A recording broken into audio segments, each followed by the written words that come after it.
If you follow the crowd, you will go no farther than the crowd. But if you walk alone and forge your own path, you will likely find yourself in places no one has ever been before.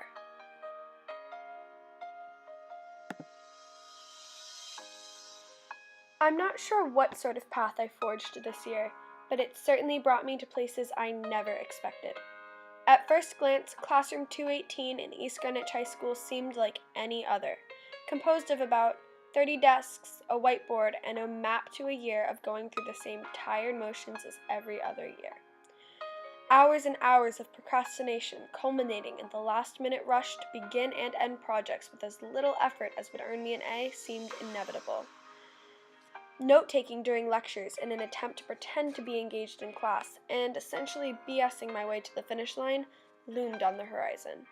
But no, it was much worse than that. The 35 by 35 foot walls of Honors English 117 were exactly the same size as any other classroom in the school, but held within them was something unique, a chance for a journey around the world, to turn knobs belonging to doors hidden by bookcases within the space of my mind that were previously unnoticed, unlocked for the first time by the power of literature and a little imagination. Stepping out of middle school and beginning the adventure involved in being Mr. Brocado's student terrified me. I'd heard the stories, the legends, 6 essays, every quarter. It seemed impossible. First quarter was spent not choosing a path or figuring out where my path led. It was spent trying to find a path at all. I stumbled my way through a forest of complex sentences that barely made sense to my naive mind, and tripped over punctuation errors the size of boulders. Alongside Holden Caulfield, I got lost in New York, and just as Holden began to find himself, I too began to find the beginnings of a path that would take me through the rest of the year. I pushed through the final brambles, the finite details of that first portfolio, and emerged from the other side, exhausted but relatively unscathed.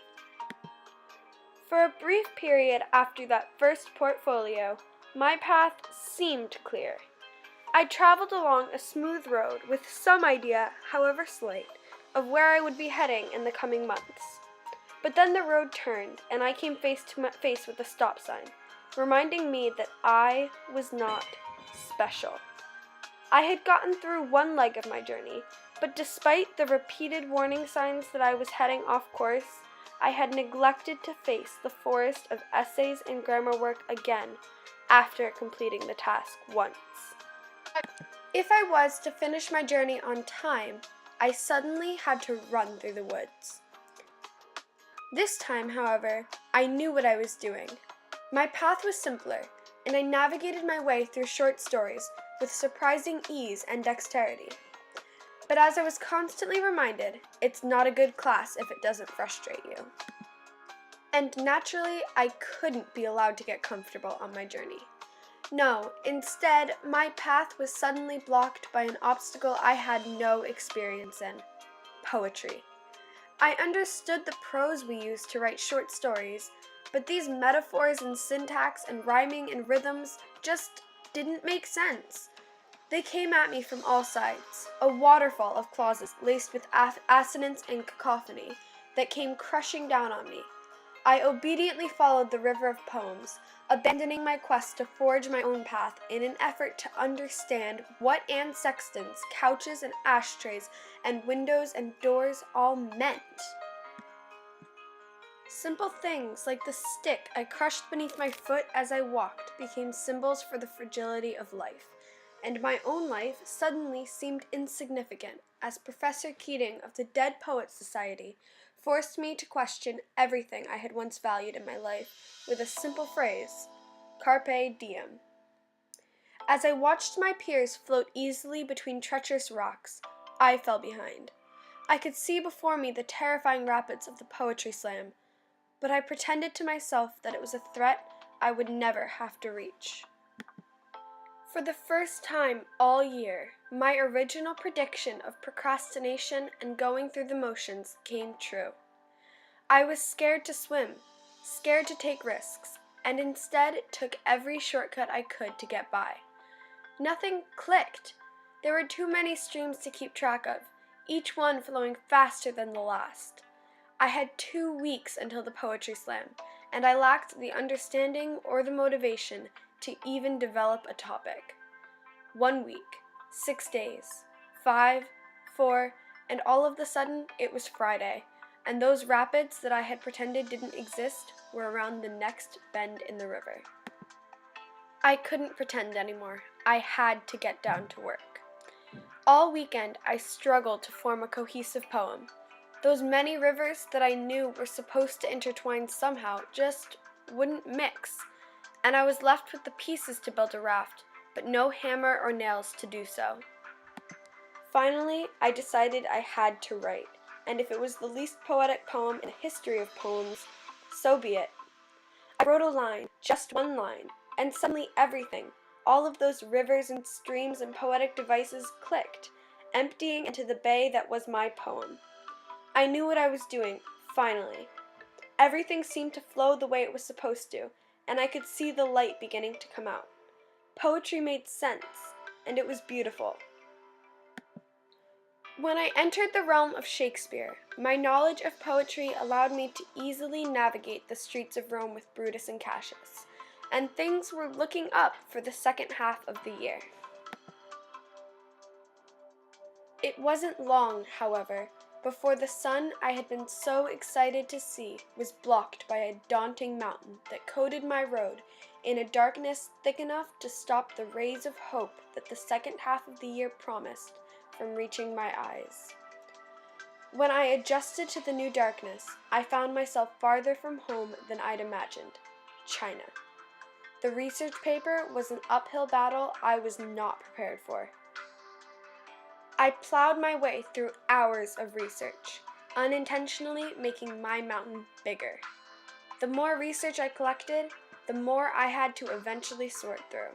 The higher I climbed, the more rubble fell away beneath me, so that I was simultaneously eating away at the project and making what footing I did have that much more unstable.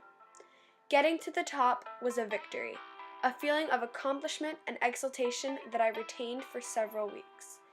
The cumulative victories of the poetry slam and the research paper left me with a newfound confidence that I was unaccustomed to, but grateful for nonetheless. I would need it if I was to make it through the final obstacle, which loomed ahead, taunting me the way a cat might play with a mouse before moving in for the kill. I was so close to home, so close to being able to rest, but before me lay the greatest obstacle, the end of the year portfolio project. It was a journey I was unprepared for, and one that has ultimately taught me more than I ever imagined. I looked out towards it, a giant field of memories and lessons learned. Along the way were checkpoints, creeks I would have to build my own bridges over and teach myself to cross. Skills like video editing that I hadn't imagined would ever be necessary in an English classroom were of the utmost importance, and the shoes I was expected to fill were in the wrong size, slipping off my feet and hindering my approach as I ran home. Despite the seemingly open path before me, I took wrong turns. My naivety showed as I did anything and everything incorrectly or in the wrong order. I found myself lost in a thicket of trees and grasses, emblazoned with pretentious syntax and engraved with a myriad of neoteric vocabulary. Every obstacle I had faced previously along my journey, the portfolios, poetry, the research paper, Holden Caulfield, Shakespeare, and who knows what else, all seemed to gather before me, forming blade after blade of grass and the leaves of trees that I was left to relive and navigate my way through once more. It wasn't good enough that I had forged the path once. I now had to face these challenges all over again. I navigated with caution, not willing to make the mistakes I had made before. Instead, I found myself navigating the maze of complexity with relative ease, and came out victorious on the other side. My journey, however, is not yet done. I have been awarded a well-deserved break from grammar rules and essays, but while I may have come far from where I was when I entered Honors English 117, I am still very far from where I will be when the journey of life has finished with me.